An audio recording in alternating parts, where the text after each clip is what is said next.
In today's video, I'm going to show you how to fix lag and the slowing problem on your Chrome browser. So, how to do it in less than 1 minute. Hello guys, so all what you have to do is simple. Go to the top corner, click on those three dots and then go down here, click on settings. And then go to the system option right here as you can see. And then all what you have to do is disable the continue running background apps when Google Chrome is closed, like this.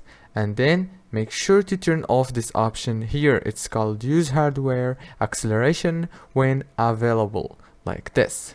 And then click on relaunch. And after that, go to the downloads and make sure to delete all your downloads on Google Chrome. And after that, open the extensions and make sure to remove or just disable all the extensions. Don't forget to like, subscribe, and thank you for watching this video until the very end.